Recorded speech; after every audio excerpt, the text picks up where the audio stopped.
बिस्मिल्लाहिर्रहमानिर्रहीम। अस्सलामु अलैकुम रहमतुल्लाहि व बरकातुहू।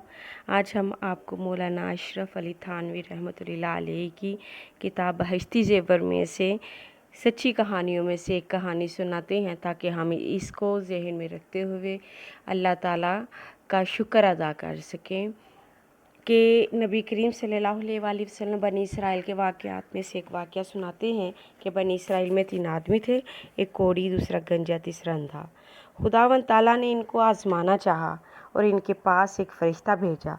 पहले वो कोढ़ी के पास आया और पूछा, तुझको क्या चीज़ प्यारी है? उसने कहा, मुझे अच्छी रंगत और ख़ूबसूरत खाल मिल जाए और ये बला मुझसे जाती रहे, मतलब कोढ़ मेरे से ख़त्म हो जाए, जिससे लोग मुझको अपने पास बैठने नहीं देते और घिन करते हैं। उस फरिश्ते ने अपना हाथ उसके बदन पर फेर दिया, वो इसी तरह हो गया जैसे, और अच्छा खासा खूबसूरत हो गया और अच्छी खाल और ख़ूबसूरत रंगत निकल आई। फिर पूछा, तुझको कौन सा माल से ज़्यादा रग़बत है? उसने कहा, ऊँट से। पास एक गाभन ऊँटनी भी उसको दे दी और कहा, अल्लाह ताला इसमें बरकत दे। फिर वो गंजे के पास आए और पूछा, तुझको कौन सी चीज़ प्यारी है? कहा, मेरे बाल अच्छे निकल आए और ये बला मुझसे जाती रहे कि लोग जिसकी वजह से मुझसे घिन करते हैं। फरिश्ते ने अपना हाथ उसके सर पर फेर दिया, वो फ़ौरन अच्छा हो गया और अच्छे बाल निकल आए। फिर पूछा, तुमको कौन सा माल पसंद है? उसने कहा, गाय। पास उसको गाभन गाय दे दी और कहा, अल्लाह ताला इसमें बरकत बख्शे। फिर अंधे के पास आया और पूछा, तुझको क्या चीज़ चाहिए? कहा, अल्लाह ताला मेरी निगाह दुरुस्त कर दे कि सब आदमियों को देखूं। इस फरिश्ते ने आंखों पर हाथ फेर दिया, अल्लाह ताला ने उसकी निगाह दुरुस्त कर दी। फिर पूछा, तुझको क्या माल प्यारा है? कहा, बकरी। पास उसको एक गाभन बकरी दे दी। तीनों के जानवरों ने बच्चे दिए।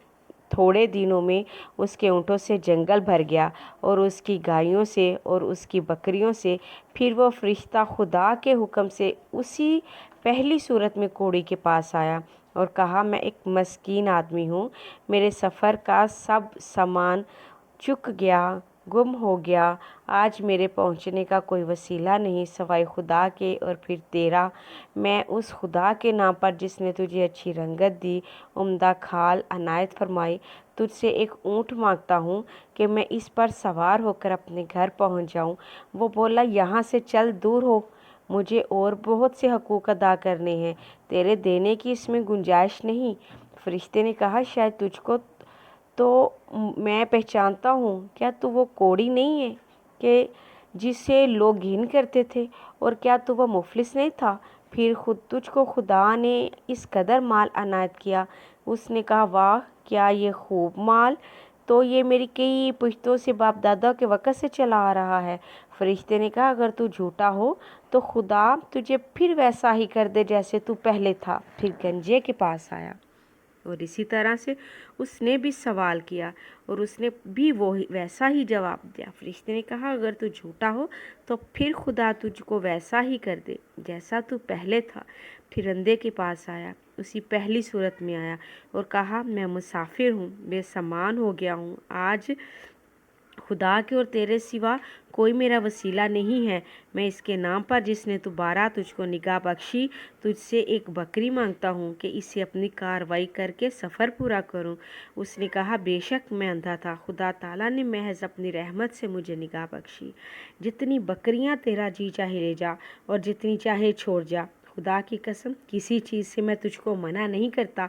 फरिश्ते ने कहा, तू अपना माल अपने पास रख, मुझको कुछ नहीं चाहिए, फ़कत तुम तीनों की आजमाइश मंजूर थी, सो हो चुकी। बस खुदा तुझसे राज़ी और उन दोनों से नाराज़ हुआ। ख्याल करना चाहिए कि उन दोनों को नाशुक्री का नतीजा क्या मिला कि तमाम नेमत छिन गई और जैसे थे वैसे ही रह गए। खुदा उनसे नाराज़ हुआ, दुनिया और आखिरत दोनों में वो नामुराद रहे। और जिस शख्स ने शुक्र किया, अल्लाह ताला का शुक्र अदा किया, उसकी नेमतों का शुक्र अदा किया, उसका क्या हुआ कि उसको उसकी नेमत भी बहाल रही, खुदा भी उससे खुश हुआ और दुनिया और आखिरत में वो शाद बामुराद हुआ। इसलिए हमें चाहिए कि हर नेमत को खुदा से मंसूब करते हुए अल्लाह ताला का शुक्र अदा करना चाहिए और उसकी रहमत سے کبھی بھی مایوس نہیں ہونا چاہیے۔ اللہ تعالیٰ توفیق فرمائے کہ ہم بھی ہر نعمت کا شکر ادا کریں۔ اگر آپ کو یہ حدیث پسند آئی ہو تو آپ اس کو سبسکرائب کیجئے اور لائک کیجئے۔ وآخر دعوانا والحمد للہ رب العالمین۔